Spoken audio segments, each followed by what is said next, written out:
Welcome to the Parenting Aces podcast, Jay Gooding. Thanks so much for joining us. Thank you. It's a pleasure to be on here.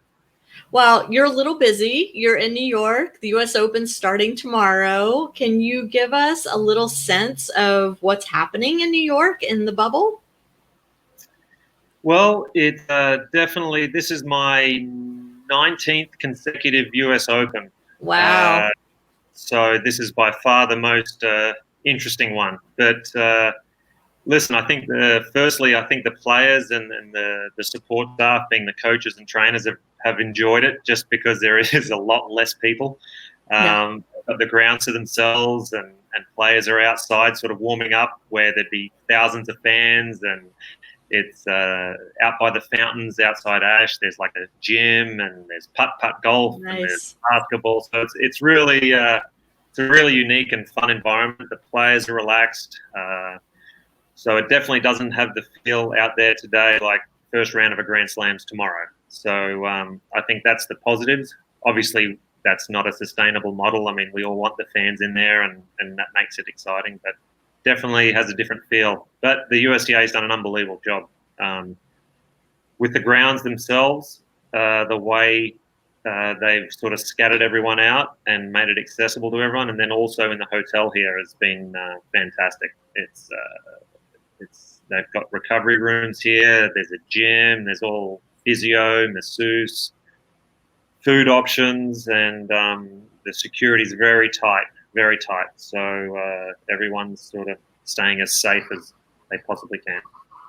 It's so funny to watch the footage, the TV footage of the players and the coaches all walking the grounds freely. There are no crowds there. And on social media, a lot of what I'm seeing is the players are really enjoying having the grounds to themselves. I think it's a nice change of pace for them and seems a lot more relaxed. Yeah, exactly.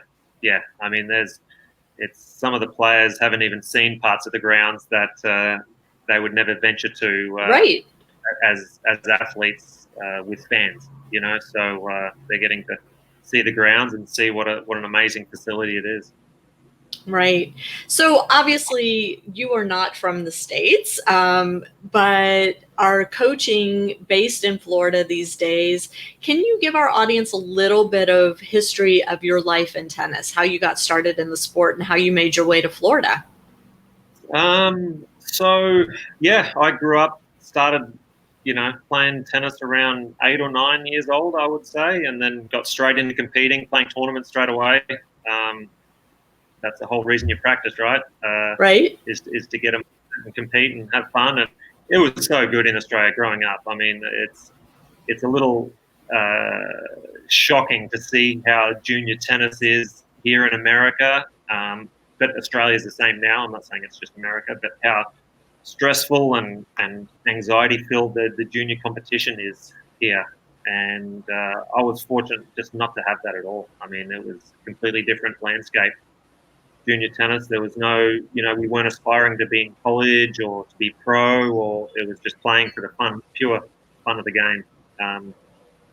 And what role did your parents have in your tennis growing up, if any? None really. They drove me to tournaments. That was about it.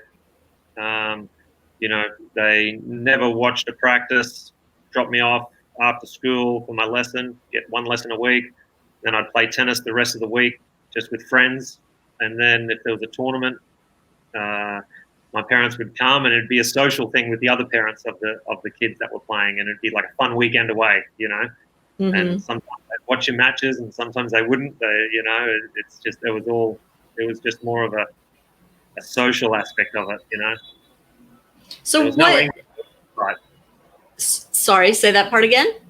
There was no ulterior motive to playing. It wasn't like, okay, we need to go to this tournament on the weekend, so we get points. So then you get recruited by a college, and that was completely out of the realm of possibility there.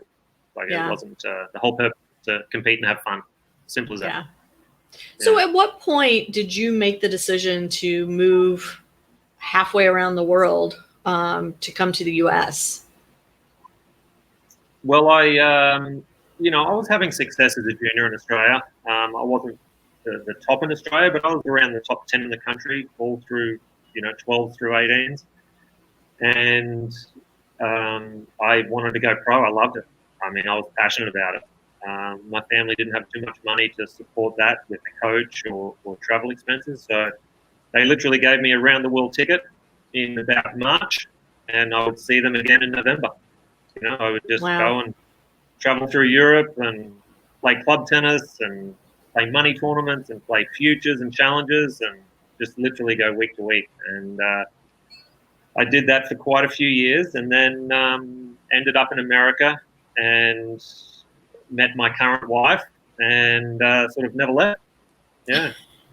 Well, we're happy that you landed here. Yeah. So you and I got connected through the mom of one of the juniors that you're currently coaching in Lake Nona.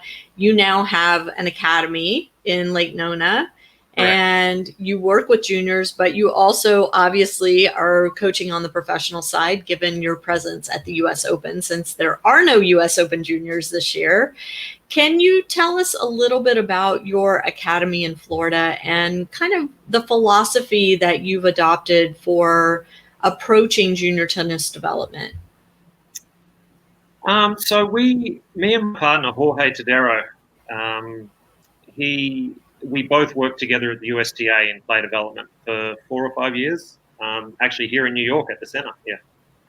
So we work with the female pros here, but we also work with the juniors. From I think the youngest was 10 or 11 that we had in the program, and we had great success up here, and we really enjoyed it. And we sort of had a nice little feeder program and pathway from 10, 11-year-olds right through to the pros. And we always sort of talked about it like when USTA days are over, we'll start our own academy. So we've done that in Orlando, and we'll just try to replicate the model that we had here in New York, purely based on the success that we had. And I guess the philosophy, I mean, I think one of the big things that we focus on is obviously number one is the technique and the basic fundamentals that each player must have. And then the importance in competing, because at the end of the day, the only reason you practice is to go compete and give yourself a chance to win and stuff like that. And my experience on the tour has really opened my eyes to it's not the best forehands and backhands that are winning Grand Slams and tour events and having careers on the WTA or ATP. It's the best competitors that are winning, and so that's part of it. We put a huge emphasis on being good competitors and what that means. How do you teach that? Because obviously there are ways to teach grips and strokes and tactics and even footwork and fitness, mental toughness. How do you teach being a good competitor? It's a lot. It's definitely there's no perfection in competing. That's number one, and Right. and having the player understand that, and having the families understand that, and or the team, whoever it may be, the mum, the dad, the uncles, or whoever it may be that are sort of supporting the kids' tennis, is that there is no perfection in competing. Now, you can have the perfect grip, and you can have the perfect swing path, and you should strive for perfection in those things, because there's a what do you say, that you can mark it, you can gauge it, Mm-hmm. there's a science to it. But when it comes to competing, there is no perfection, and that's the tough part, where the good competitors understand that, and the players who look $1 million and they've got all the strokes and they just find a way to lose as opposed to find a way to win, because they think they're doing everything correctly, but it's just not about that. It's about finding a way to win, and there's a resilience factor that comes into that. And we find in the pros and in the juniors that there is that's a big one, the resilience. If there was a secret pill that we could take to build resilient athletes, then I'd love to see it. Do you feel like resilience is something that can be coached? Can it be parented? Does it take a combination of the parent and the coach to develop that in a developing junior player? Absolutely. What? Yeah, absolutely. It's I mean, there's lots of examples, but I'll sort of give one here. It's like playing a practice set or playing a tournament and your opponent cheats or grunts too loud or does something that's annoying or disruptive. And does that happen in junior tennis? Oh my gosh. Yeah, right.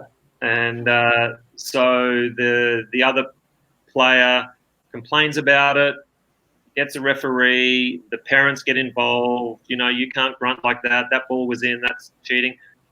That's sheltering the player from a chance to kill him right there. Deal with it. It's going to happen because no matter what level you get to college, and there's people screaming out and cheering against you, and there'll be bad line calls because the players call the lines in college. So it's if you're not exposed to that and have the mental capacity to be resilient and cope with that stuff, then you're not developing a competitive athlete. That's just one example. There's millions of little examples like that. What is your philosophy on a junior coach's role in helping the parents get educated on the developmental pathway and process? Yeah, I think it's very important because the parents are heavily invested in their child's tennis. Literally and figuratively, right? Exactly. Yeah, absolutely, both. And as coaches, we have to respect that. And we have to include them in the dialogue. We have to include them in our vision and our plans and what the pathway looks like. And I think there's no other way to put it, but it's a relationship-based sport, tennis. And I will always encourage a parent to go to a coach that you believe in and trust, and then that coach believes and trusts in you, even if the coach isn't the best coach in the world. You will get much more out of it than going to the legend of a coach down the road who has an amazing resume but doesn't really care about you or believe in you, and then vice versa, or chop from coach to coach or academy to academy, looking for the next best thing, because it's not a sustainable model. You need to. It's a relationship-based sport, and that takes time to build that relationship, that trust, and we've gone away from that because everyone wants a quick fix. Everyone wants instant results, and it's just not going to happen. I don't think it'll ever change that. Yeah. I mean, it's interesting. I was listening to a conversation this morning among 3 British tennis journalists, and they were talking about, of course, the draw and the news with the new Players Association and all this stuff that's coming out. And by the time people are listening to our conversation next week, this will all be old news. But interestingly, when I asked a question of them, which American player were they watching over the next 2 weeks? Did they feel like there was an American male that was going to be able to break through and make it into the second week? And all 3 of them made comments regarding the lack of technical acuity, especially on the backhand side, in the guys in US tennis. And I thought that was so interesting because this is a conversation that's been going on since poor Andy Roddick won the last slam as an American. And, I don't know what the issue is. We seem to have female players who are breaking through right and left, doing great stuff. You were coaching Danielle Collins for a while. You coached the Orlando team during World Team Tennis. And so you've seen, obviously, males and females. What are your thoughts on that? Because you just said a few minutes ago that, technique is part of it, but really it's being able to compete. Is that what's missing in American male players right now? Is that ability to compete well? Yeah, I think definitely. There's a component of that for sure. I don't know the answer. I mean, Oh, come on, Jay. yeah, it's such a talked about topic, this, and Right. it's interesting, and a lot of people have different views. It's like maybe the American players aren't hungry enough. There's not enough deep desire to do what it takes to win, because life is pretty good here. They've got a lot of things. You've got a federation behind a lot of them, a lot of the players providing support. You've got your own Grand Slams, so you're awarded wild cards. There's tour events over here, and some of these other countries, they don't have a federation. They don't have tour events. They definitely don't have Grand Slams in that country, so there's no wildcards given to these players. So they have to fight and scratch and earn everything they get, and it's not. But the it's players' no different for the women, and yet the women are breaking through. Correct. Yeah, there's a good point too. Can't answer that either. Yeah, that's a great point. I don't know. I really don't know. It's interesting. I don't think there ever will be a clear cut reason or why. Because everyone's such an individual case with everyone. Yeah. Yeah. So when you're working with a young junior and they come to you at the beginning, whether they are just starting in the sport or they're moving from a different coach, how do you set the ground rules with the player and with the parents to make sure that you all get started on the same page along the developmental pathway wherever they're jumping on with you? It's I think it's a conversation of what are you after? What do you want? What are the kids' goals? Is it just for them to start tennis and learn the game? Is it to play in the high school team? Is it to play college? Is it to go pro? So I think that's where the conversation starts, and then you work backwards from there. And then do you set ground rules in terms of the parents' involvement in their child's tennis? No, I wouldn't say we set clear ground rules with that. I think we try to treat every case differently, because every family has different goals for their kid. Every kid has different goals from another kid. There could be physical limitations on one and mental limitations on the other and financial limitations on the other. So we prefer to take more of a holistic approach to each kid. So every conversation we have with the family, we may differ slightly. But I think one thing that's standard is, there has to be a level of trust, honesty, and respect, and that goes without saying with every kid family that we work with. Right. Yeah. Have you ever had a situation where you've worked with a child, worked with the family, and just realized this isn't going in the right direction, it's time to cut ties, and you've initiated telling the family you need to change, find somebody different? Yeah, absolutely. Yeah, I've done that with professionals as well. Like it's if as a coach, if we don't believe that this is working, I'm not going to continue to do it just to collect the money. We have to be happy as coaches working with these kids. We're going to really enjoy it and be passionate about it and think there's a future there. And the player has to be happy and enjoy it. If one of them isn't on the same page, then it doesn't matter how good the player is or how good the coach is. It's not going to work. It's just not a sustainable model. And that doesn't mean we have disagreements or we don't have disagreements or issues about certain things. But at the end of the day, we both have to want to be there and sort of move together forwards in the same direction, you know. What are some of the warning signs that it might be time to break ties with a specific player and both go a different direction? You know, maybe the work ethic drops down a little bit, a little disengaged.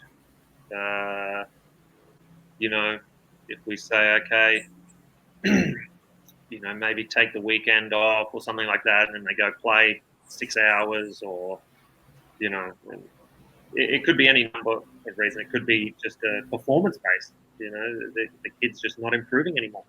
You know, Mm-hmm. and that's a big one. You know, I think, and you have a feel for it too. Like you'll feel it. There'll be an aura in the air that maybe something's wrong here.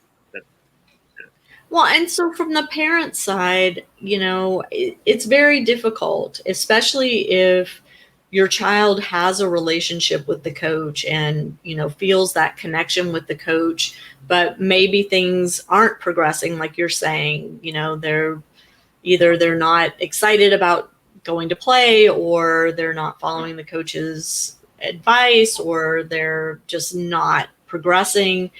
But making that decision that it's time to cut ties and move on can be really hard on the family, obviously hard on the coach from a financial standpoint, unless they have somebody else to jump right into that slot, but especially hard on the junior player. And I would say especially hard on the junior player when they are in their teen years and need that adult relationship outside of their parents. well, I would say if it comes down to that, and it's really tough on the kid, then it's probably not a good idea to break ties. Then, you know, I mean, I think if push comes to shove and uh, everyone's not happy, then the kid's probably happy to leave as well, right? Sometimes, but I have certainly seen and heard of situations where, maybe the kid just has changed what his or her goals are, and hasn't maybe communicated that clearly to the parents. So the parents are making decisions based on performance and outcomes that the kid may just not care about anymore, and is more concerned about just being at practice and being Yeah. around the coach and being around their buddies, right? Yeah, that's true. That's true. Yeah, always. It's at the end of the day, we always encourage. Listen, you have to do what's right for the player. You know, and we always tell the parents that too. Like, if you think, even if I agree or disagree, if you think it's better to do this, then if you think that's what's best for your child, do it. Mm-hmm. We doesn't mean we agree or we can give our opinion, but at the end of the day, it's not like, no, you have to do it our way, or Right. you've got to do it like this. And we're not like that at all. I mean, listen, at the end of the day, we want you to be happy. We want you to be here. We want you to show up to tennis in the afternoons or in the mornings and be excited because we're excited to be there. And, you know, it's, but at the end of the day, the parents are always going to do what they feel is best for their child.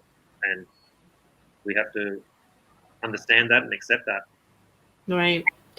With COVID-19 and the vast reduction in junior competitive opportunities right now, what are you advising your players to do to keep that competitive edge and, become better competitors?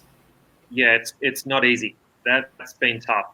It's been because you work so hard, you practice so hard, and you're working, and there's no tournaments on the weekends to sort of unleash that all of that effort. So we just try to explain to them, just it's an opportunity to get better. It's like a pre-season for a junior. In the pros, we have like a 6-week pre-season that is always a fun time of the year for the coaches and trainers and players, because it's a real time to sort of not stress about competing and playing, and you just get to work and improve. And and then by the end you're jumping out of your skin, ready to go. So now this is a bit longer than 6 weeks, depending on Yeah. which state you're in, because some of the tournaments are back and playing, and some are not. But it's tough. It's, as a coach, you have to get a little creative to try to keep them engaged and interested, and put some competitive goals in place. And the other thing is that if you're clear on if the player's clear on what they're working on, they should be still very motivated because they're seeing these improvements as they go along, even though there are no tournaments. And at the end of the day, that's the main goal, is to improve. And so if we keep the kids focused on what they're working on, and they can see that, then they're gonna, they'll be fine. What is your philosophy around kids competing only with their peers and with their gender versus competing against older players, younger players, players from the opposite gender? It's competing's competing, whether you're competing against a 60-year-old man or a 10-year-old girl or anything and everything in between. I mean, it's competing's competing. There is no right or wrong, especially with the juniors. I think is getting as much competition as they can, and not sheltering them from playing against players less than them, and not sheltering them from getting killed against better players, and because there's no level playing field as a junior. I actually have a couple of daughters who are playing a tournament this weekend in Florida, and she's 11 years old, and she's playing against a 12-year-old who's much bigger and stronger. Mm-hmm. And just right there, it's like 12 and under girls, but that doesn't mean it's a level playing field, because the kids develop physically at different stages, and they develop mentally at different stages, and it's pointless to say, since my 11-year-old can do this, but that 11-year-old on that other court's already playing like this, then why isn't my kid doing that? I mean, you can't compare. Right. It's impossible. It's tough not to do it, I get it, but you just can't compare junior tennis with kids the same age and their peers. It's impossible. Look at Coco Gauff. Right. Well, I'm 15. How come I'm not top 50 in the world and have a tour event under my belt and made third round of Wimbledon? Like, I must be doing something wrong. No, you just can't compare. Yeah. I think that's one of the hardest things as a parent, right? And especially once your child kind of gets entrenched in the junior competition system, and you're checking rankings and you're checking UTR and you're checking tennis recruiting stars and all that on a regular basis. And, it's very easy to get sucked into that mindset of, I've got to move my kid to this academy or to this coach because those are the kids that are winning this week, but in 3 weeks, it could be a whole different landscape, right? Correct. And that's why it comes back to, are you improving? Are you getting better? And the goal has to be on that. And the clarity that the player and the parents have, I guess, with what they're working on, takes away a lot of that stress too, and it's very important, because at the end of the day, we're not going to perfect this game. There is no end. You always have space and room to grow and get better. And some people's road looks different than other people's. Some it happens very quickly, and others takes a long time. But only at the end of your career can you sit back and compare. Once you've stopped tennis, that's the only time you can compare, is when your career's over. And look where I ended up, and okay, look where you ended up, that's it. And by that time, no one cares anyway. So, True. like, it doesn't matter. Right. You're on your own path, and you're playing for the love of the game, and you enjoy competing, and it is fun. And when we get into comparing and looking at rankings and stuff like that, and it really takes the fun out of it. It's not a pleasant experience, for sure. But it's not easy. It's tough to manage that. Yeah, I mean, it's in your face all the time, right? It's accessible in the palm of your hand. It's going to, and if it's not schoolwork, it's going to be, applying for a job. I mean, it's life. True. Yeah. One of the things you said early in the conversation, talking about your own tennis upbringing, was how you would have one lesson and then the rest of the days you were out playing with your buddies. Mm-hmm. How do you think we can get back to this idea of letting kids take back ownership of their tennis, arrange practice matches, arrange hitting sessions, things like that? I feel like when we adults got so involved in tennis, and it's not just tennis, it's all youth sports, but tennis is the one I know best. So when we got involved, things really changed, and I don't feel like they necessarily changed for the better. I think we've taken away that incentive for our kids, that kind of hunger to compete, that by arranging everything as the adults, instead of saying, kids, hey, you'll all have cell phones, text each other, arrange a time to meet up, ride your bike down the street, there's a park, go do whatever, no adults need to be there.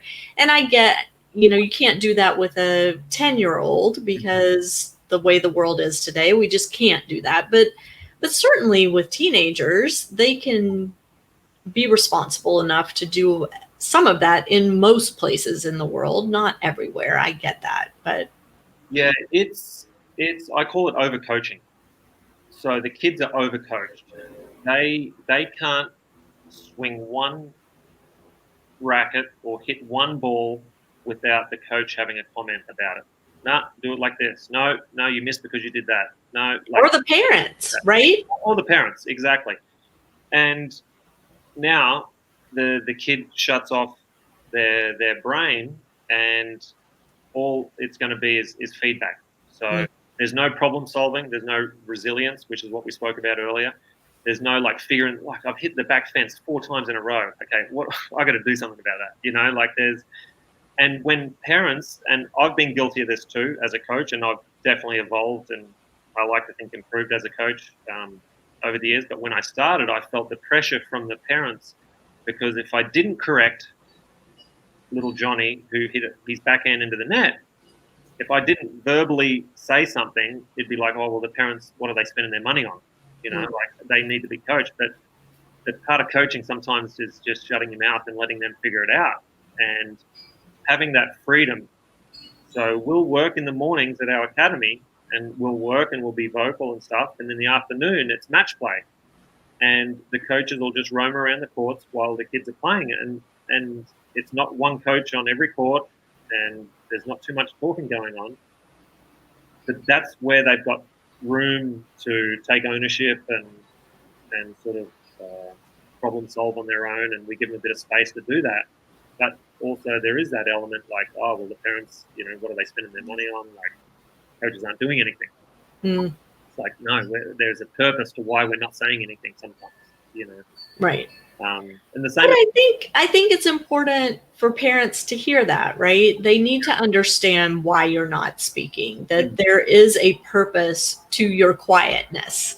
And there is a goal there, that you are trying to impart lessons by taking that step back, by keeping your mouth shut and leaving it to the kids to analyze and problem solve and self-correct and self-monitor and all of those things. And unless that communication is happening between the coach and the parent, that's, I think, where the conflict arises, where the parents say, well, what am I paying you all this money for, right? Yeah. And it's what's it like when you go play a tournament? I mean, you're out on the court by yourself. Yeah. You're going to do everything yourself. But that's not how I practice. I practice, and I've got someone telling me what I'm doing wrong every single time. So when I go and play a tournament, I'm going to freak out. Yeah. I hit a double fault. Oh, what do I do now? Because you're not playing the way you practice. And we talk about that a lot. And you what we do on the practice court is how we want you to compete and play and so on. And so there's a big part of that, yeah. Well, and I think, the parents that are listening need to consider that next time they're watching their child and not hearing the coach comment after every point, after every shot. Maybe there's a reason for that. And instead of just assuming that you're paying for nothing, that maybe the coach really does know what he or she is doing and is staying silent in order to help your child develop to that next phase of being able to do all these things we just talked about.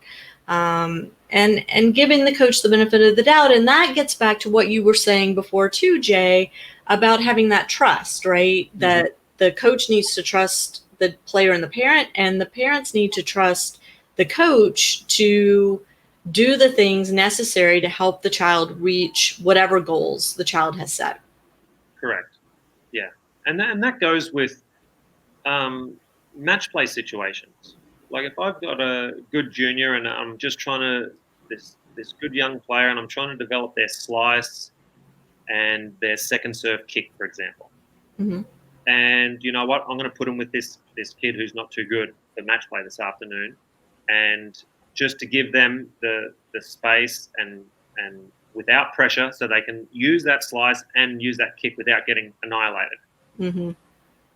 And the thing is, if the parents trust us with what we're doing with their kid in their development, when they walk in and see that kid's playing with someone less than them, there'll be no questions.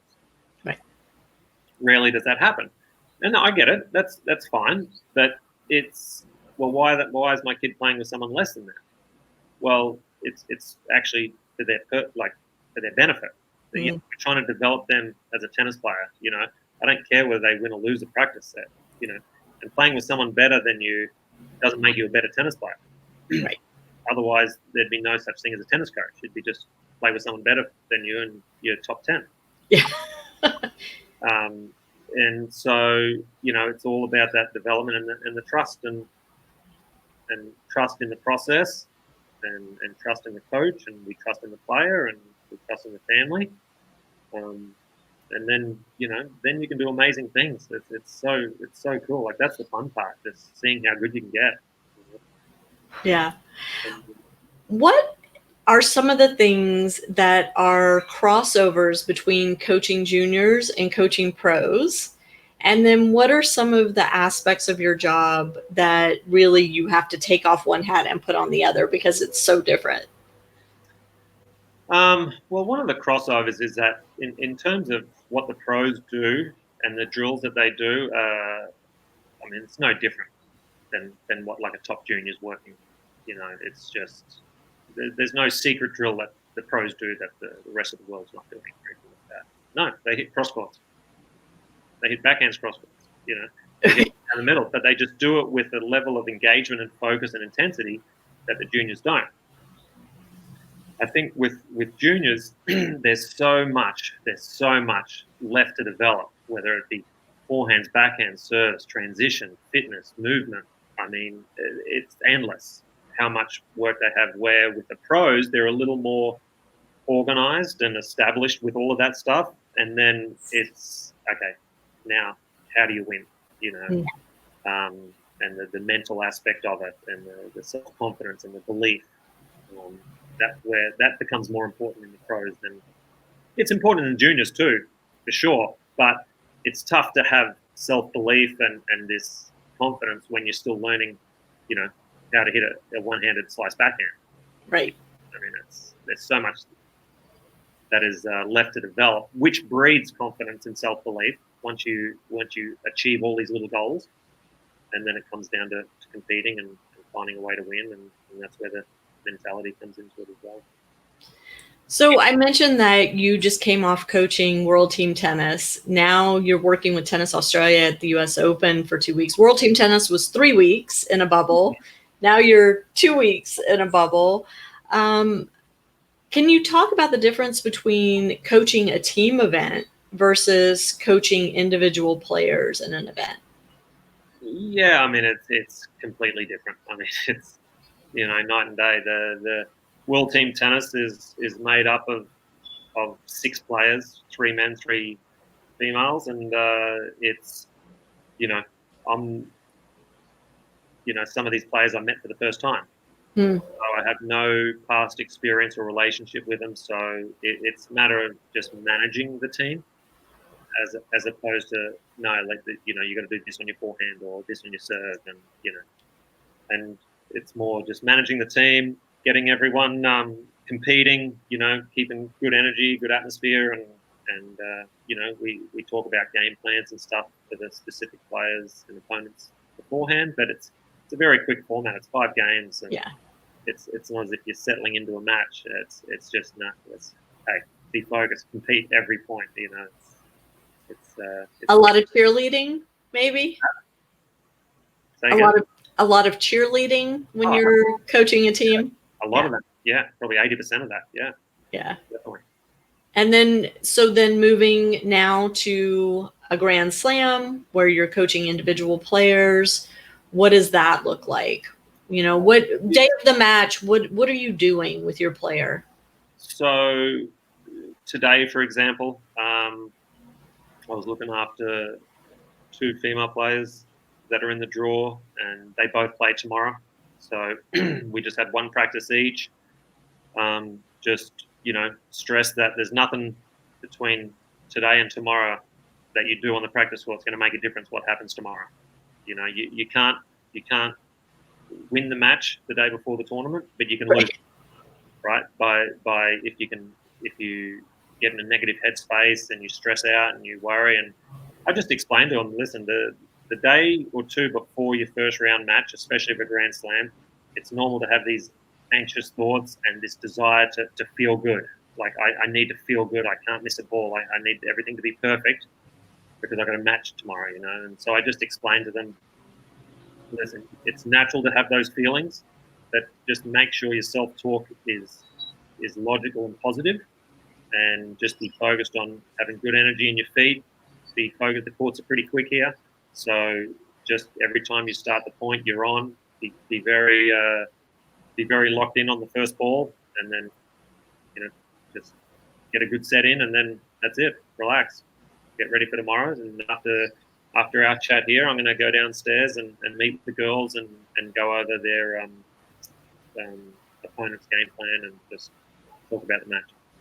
And on match day, what's that look like? I mean, I know it depends on what time they're playing and all of that, but just a 30-minute warm up, an hour and a half before they're scheduled to play, and then I'll get changed, have a bite to eat, sort of just relax and talk, just not about tennis, just about anything, have a laugh. And then, as the match is nearing its end, the match before then, we'll, go to the gym or get outside and run around and kick a ball, throw a footy, start doing their dynamic warm-up, and then maybe go over just 2 minutes of last couple pointers before the match, and then that's it. Yeah, then they're on. And then once the match is over, do you sit down with your player right after, win or lose, or are you of the mindset that it's better to give them some space? It's completely different match to match. Okay.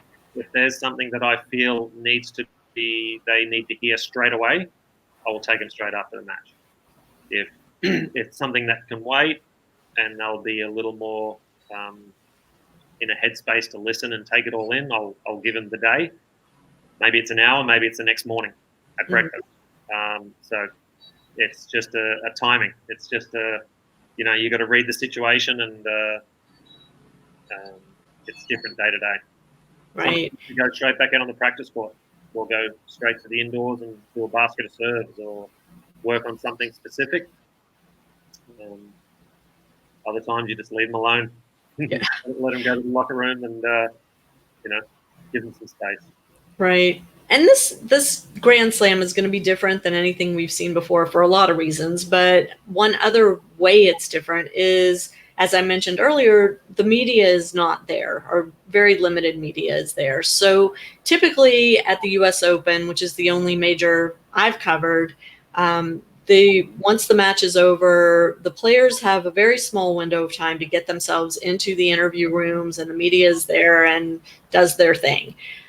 They're not going to have the urgency at this tournament, which will be interesting to kind of see how that impacts the players and their engagement with the media this year.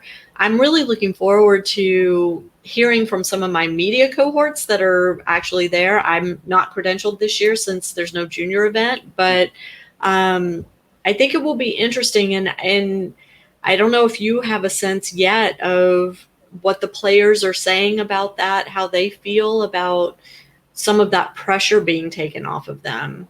Yeah, to be honest, I don't know. I haven't spoken to, or the players haven't sort of expressed anything with regard to that. I know two of the girls in Cincinnati this week, two of the Aussie girls were in the quarters of the doubles, and after their match, they got taken straight to an interview as they went back to the building. So I know there's still an element of that there. But yeah, I'm not sure how they feel about that, whether it's less stressful or they miss that part of it. I'm not sure. Yeah, it'll be interesting. I mean, there are a lot of things that are different. There are a lot of things that are the same. They still have to go back out onto a court, hit the ball over the net, keep it between the lines, win one more point, win the last point in order to move on to the next round. So that stays the same regardless of whether they're living in a bubble or, you know, roaming the city freely. And a lot of unknowns too. And this is what I was telling to my players here, is that everyone's come from a different part of the world, and no one knows what their build-up has been like. Whether they've been training super hard over the break, whether they've been doing nothing, whether they've been injured, whether they've been sick. I mean, it is just everyone's coming out like, what, who knows who's going to play well, who's going to not play well. It's really opened the doors, and I'm telling my players, like, you got to see that as a positive. Yeah. You got to take advantage of that, because you never know what the other players have been doing. So get out there and get after it and have a crack. Well, I suspect there are going to be no easy matches over the 2 weeks. We saw Victoria Azarenka win the Western and Southern. I mean, that was out of the blue, seemingly, but apparently she's been working and training, as you were saying. And, she had herself in the right headspace to get out there and win that event. Yeah. Now, granted, she didn't have to play the final, but she had an incredible week. And even if she was to play and lose, I mean, it's still a breakthrough result for her on the last few years. Yeah, for sure. Yeah, and so I suspect we're going to see a lot of that, and it makes it that much more difficult to predict outcomes and, say, oh, this person's got an easy path to the quarters or whatever. We just don't know. Yeah. Yeah. No, it's be very exciting. It'll be interesting. Yeah. Well, good luck to you. Good luck to your players. Enjoy the experience. And when you get back down to Florida and back to your juniors, maybe we'll check in again in a couple months and see how things are going. Yeah, would love that. That'd be awesome. Okay. Jay Gooding, thank you again. Have a great time in New York. I'm really sad I'm not there, but I'll be watching on TV. Thank you very much, Lisa. Thank you. To our listeners, thank you so much for tuning in. And oops, I just totally messed up our shot there. Sorry about that. But to our listeners, thanks so much for tuning in. And we will catch you next time on Parenting Aces. Bye-bye, everybody.